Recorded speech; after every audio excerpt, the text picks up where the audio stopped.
one of these things on a Saturday night. But anyway, I got some information I want to share with you. 30 steps in order. Actually, you need to do one before you do two on how to start your first business. I'm gonna give it to you. I'm gonna give it to you really quick because I know you're impatient, right? So before we jump into that, as you know, I'm starting some new training. Links below. Check it out real briefly. What's going down? You can sign up. We start rocking and rolling on Monday. Now let's get into these 30 steps. Question all the time. Hey Glenda, what business should I start? Right? What business? And I don't know. It's like, what shoe should you wear? I don't know your shoe size. What kind of clothes should you wear? I don't know your style. And people ask these very basic questions and expect complicated and coherent answers and ask better questions. But to address that question, to give you the tools that you need to do so you don't ask basic questions, is to try the business or product that you're interested in first. Try it.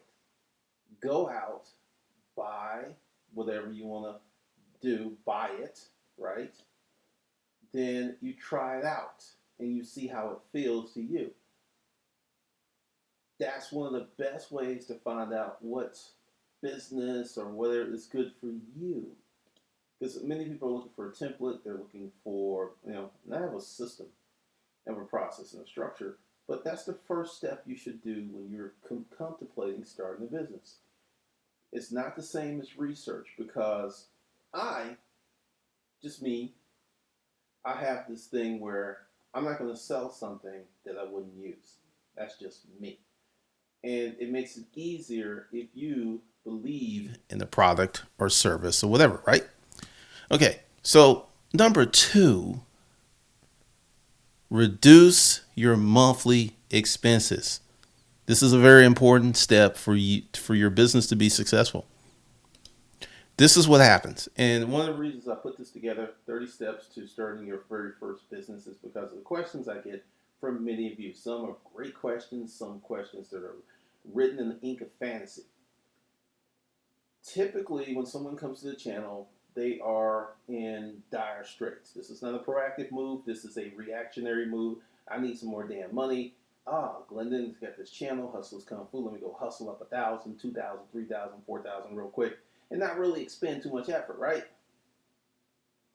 That is not the way to approach starting a business. That's not even really the right way to approach starting a hustle because you'll get trapped.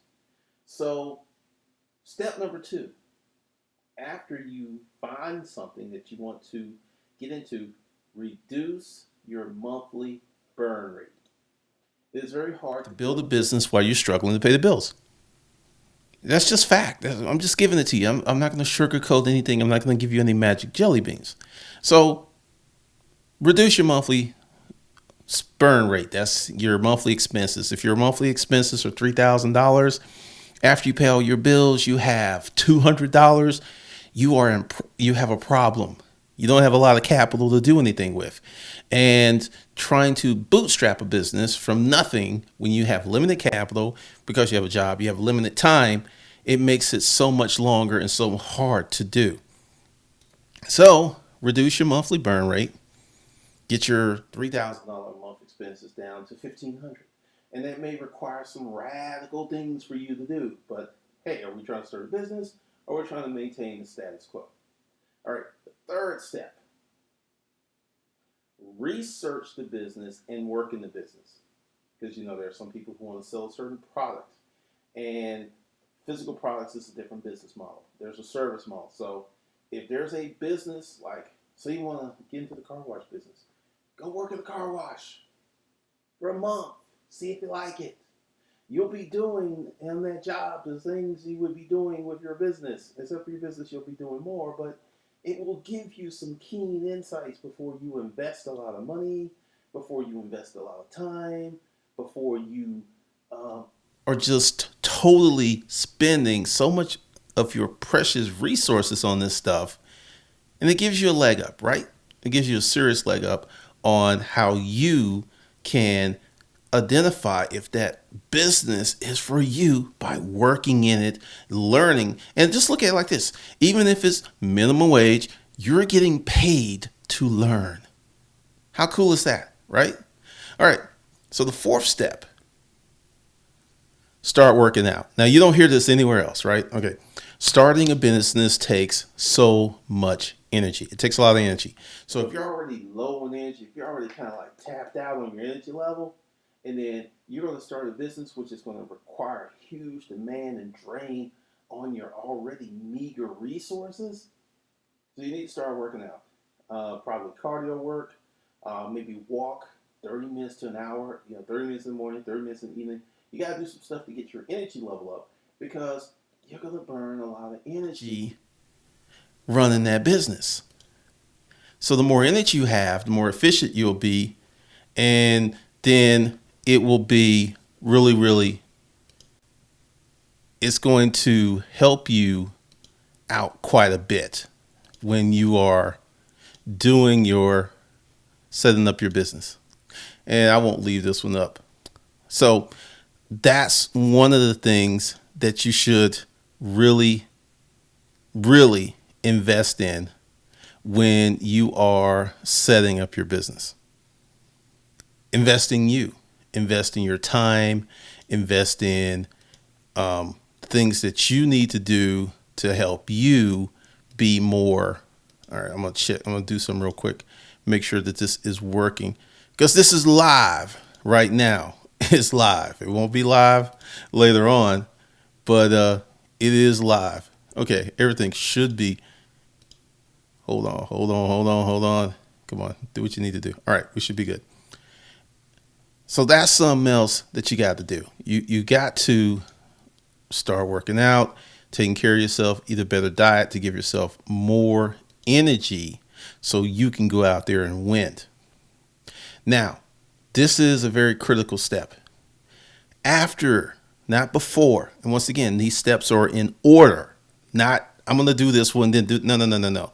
Do them step 1, step 2, step 3. There's a reason. All right.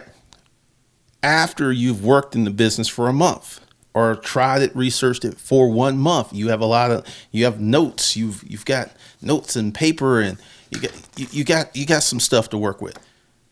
That is the point that you start writing your business plan, because now you have some real world experiences and some things, so you can now begin to formulate a good business plan. Okay?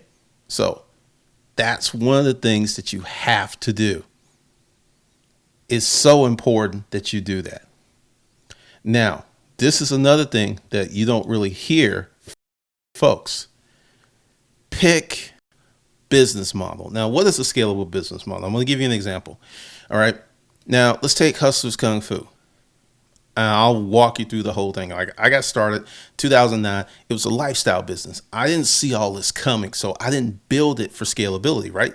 Which is why I am working in the business right now to create the platform where it's scalable. Now, I've got some of that done. Let's say someone took one of my videos, it went to BuzzFeed or something. I got 1 million hits, then orders started coming in like crazy. My old system, I would have been fucked. My new system, I can handle it. That's scalability, to be able to handle growth without spending a ton more money. You know, if you grow by 1 million and it costs you like an extra 100,000 a month to handle that, that's good. You're still 10 times above. So essentially, scalability is being able to grow without having to make these huge investments in capital, time, whatever. That's because it's the infrastructure. It's like the railroads are built to handle these 100,000-pound cars, right? That's scalability. So you want to pick a business model, and that's why you got to do the research, work in the business model, and see if it's something you want to do first. That's very important because once you start a business, it's like being married. You're going to spend a lot of time with it. So you need to get something that is going to float your boat, that's going to take you where you want to be, something that you can do a long time. Now, this is going to be the kicker. This is the granddaddy move. This is the Mac Daddy move right here. Write out a detailed description of where you want to be 3 years from now in your business. Write out what functions and what you want to work on, what you want to do. Write that out today, because this is what happens when you start the business. You're doing everything, right? You're handling everything. You are the vice president. You're the president. You're everything. Planning and hard work. Description down. That way, it's not even a roadmap. It's a desire where you want to. A lot of business owners don't think about this. It's just kind of go in and it's all reactionary, right? So, Evan, now there's and this is part 1, so there's going to be more coming. I can't make that one a little hard. And that it has frozen in the render because I'm going to leave a minute because I may have to do it again, just depending upon the quality. The numbers. Now, when I was years and years ago, there was a guy named and he said, look at what you have in your booth. And booth rent was $125 per month, right? Well, he said have 3 to 4 times what you need to pay your in the booth. So if booth rent's $125, I need to have $600, $700, $800 worth of stuff in the booth. That's working the numbers. Many people don't work the numbers. You'll see someone with like a little, it's typically like boutiques or something. Well, this is this little artsy, very sleek, very chic business model where there's one person in the middle of the wall, and it's really important. Now, this is step number 9. One of the things that you want to do, let's see, is it still, it froze. I'll probably do it on because I don't know how it's going to render when I come back. But step 9 is hire and see how that goes. You don't have to hire them now, but so when you start scaling, when you start growing, right, you're in the position to go out and get that person and plug them in because you've already done the preliminary work. All right. And then step 10, spend time on bottom line to be working on sales marketing because that's what pays bills. So for those of you who are interested in more, below the video, how to turn your part-time gig into a full-time check. That starts Monday. You got 2 ways to get in. You can do the yearly payment or you can do monthly payments. And then with that, we can go. All right, so thanks for sharing this 15 minutes because I actually did it as quick as I wanted because I didn't want to be on here all night.